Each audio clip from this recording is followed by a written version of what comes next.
আমার জানা মতে এনসিপি এবং তিনটি কি চারটি বাম রাজনৈতিক দল স্বাক্ষর অনুষ্ঠানে যেতে পারেন। আমি বলবো না স্বাক্ষর করেনি, স্বাক্ষর করার সুযোগ উন্মুক্ত আছে। আশা করি তারা ভবিষ্যতে সনদে স্বাক্ষর করবেন।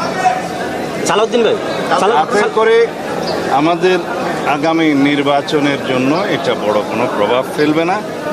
আমরা মনে করি সহনশীলতা সবার মধ্যে আসবে। হয়তো তাদের কিছু দাবি দেওয়া আছে, সেটা সরকারের সাথে আলাপ আলোচনা করবে। এক পর্যায়ে তারাও জুলাই সনদে স্বাক্ষর করবে বলে আমরা বিশ্বাস করি। আর গণতন্ত্রের মধ্যে তো সবাই একমত হবে এমন তো নয়, সেটা উন্মুক্ত আছে, ভিন্ন মত থাকতেই পারে।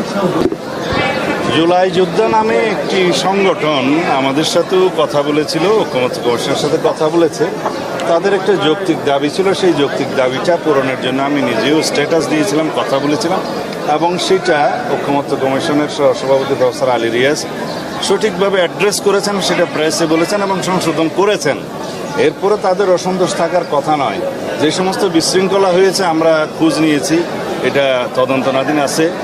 দেখা গেছে এখানে জুলাই যোদ্ধাদের নামে কিছু সংখ্যক ছাত্র নামধারী, সেটা ইন্টারভিউতে আমি দেখেছি, কিছু সংখ্যক উচ্ছৃঙ্খল লোক ঢুকেছে। সেটা ফ্যাসিস্ট সরকারের ফ্যাসিস্ট বাহিনী বলে আমি মনে করি। এবং আওয়ামী ফ্যাসিস্ট বাহিনী যে এখনও সমস্ত জায়গায় এই বিভিন্ন ফাঁকফোঁক করে বিশৃঙ্খলা সৃষ্টি করার চেষ্টা করছে, সেটা গতকালকেও দৃশ্যমান হয়েছে।